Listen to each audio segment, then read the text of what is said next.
What's crazy about this is that Michigan State had to vacate their win over Central Michigan, where Connor Stallions is literally he's right there.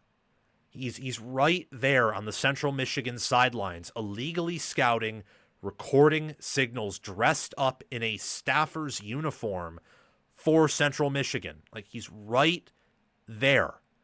And it wasn't Central Michigan who had to vacate that. It was Michigan State. And that's why this is insane, ultimately.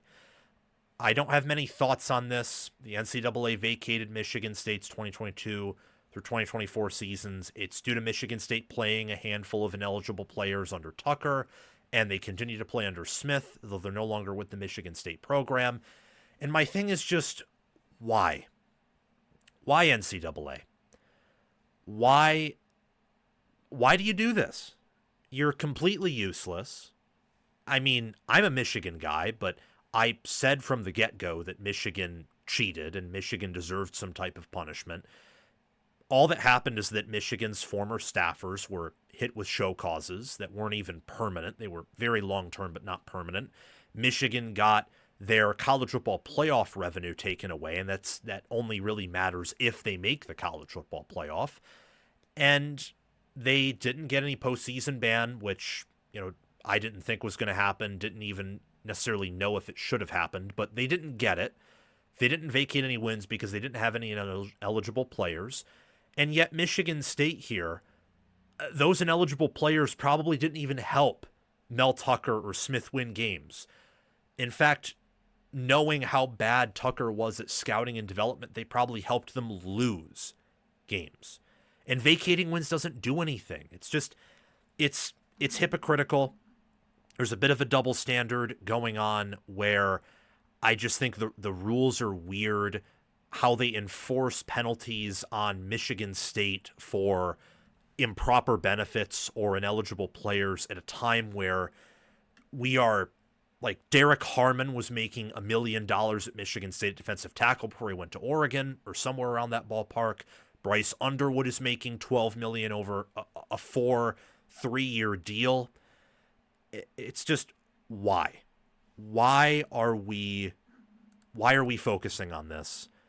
Why are we punishing this? And why are we taking this under a microscope when there are more pressing things to talk about? It's just, I'm trying to make sense of it. I don't know if I can make sense of it. I guess part of it's the weird NCAA rules around vacated wins are only due to ineligible players and not anything else. So that explains the difference between Michigan State and Michigan there on the vacated wins front. I do think it's hypocritical in the sense that it's so small, where Michigan's thing was bigger. It just was. That's actually why Michigan got the $20+ million fine, and Michigan State just got fined 1.5% of their athletic revenue, plus, like, I think $30,000 off the top of my head. Why bother doing anything? It's so small. It was under the prior regime. Those players are not on the current roster anymore. Why bother doing anything? It's just weird, I guess. It's strange. It's hypocritical. I am one of those very rare Michigan fans that likes it when Michigan State is good.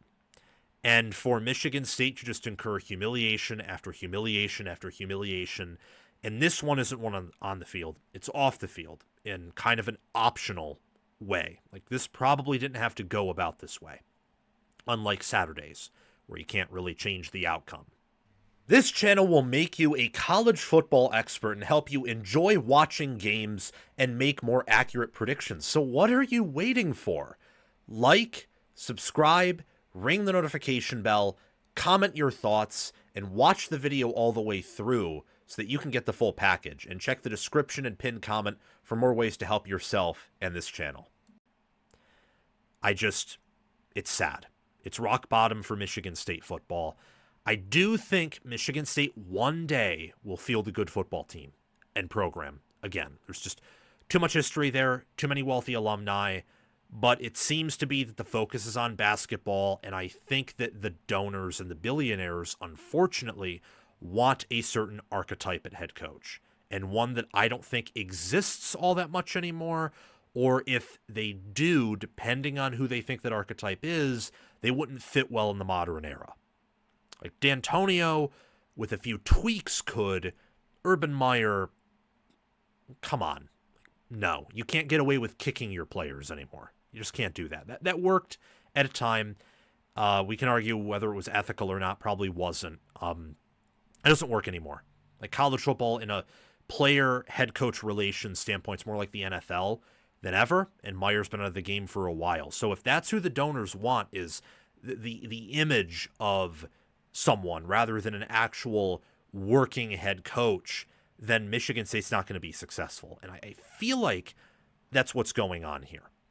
As for why Michigan State accepted this punishment, why they didn't fight it, despite the change in leadership, bringing in Jay Batt, who was a better athletic director with more of a spine and with just a better resume than Alan Haller, there are some theories floating around, and I want to entertain two of them. Does this maybe make Tucker go away? Where since ineligible players participated under his watch, they can basically fire him for breaking the rules, and now there's just an official football-related reason as to why he can't get his money. You have the morality clause, now you have he broke football rules, and those two things combined means that you can just dismiss any attempts by Tucker to get his buyout, and maybe you could use it as an excuse to boot Smith. I mean, those players were also ineligible under his watch. They were Tucker holdovers, so that would probably be a pretty slimy way to get rid of Smith. But maybe that's how they get rid of him, is they say, hey, they were under your watch too, and it's sketchy. It might even be scummy, but you use that to save money from his buyout too and get the next head coach with how poorly it's gone. I don't know. I really don't know. As for Michigan State, the rest of the schedule, the roster they have, the injuries they have, the opt-outs, all that stuff will sort itself out. But I can safely say with only 3 games remaining for Michigan State, they're not going to go bowling. You're not going to beat Penn State, Iowa, and Maryland, barring a miracle. So maybe this is an excuse to boot Smith, but it's frustrating. It's a little comical in a cynical way, but this is just, it's hypocritical. It's a bit ridiculous. I don't know why the NCAA decided to punish Michigan State for this. It's just, come on, guys. The NCAA needs to go away. It's powerless. We need a true enforcement arm in college football. And as for the Michigan State Spartans, their football program's currently in a black hole. I think one day it'll come out. It'll be pulled out. But as for when, I have no idea. I've picked Michigan State to do well under Smith. They have not. I thought that Tucker would at least last a little bit longer than he did. He did not. Dark times are here in East Lansing, and I hate to say I don't know when they're going to end. Thank you for watching. It's my mission on College Football with Sam to make you the most informed, knowledgeable, and entertained fan as possible. We aren't perfect, but we hit the nail on the head more often than we hit our thumb with the hammer. Make sure to like, subscribe, ring the notification bell, comment, and if you're here, you've probably already watched the whole video. So thank you for doing those things.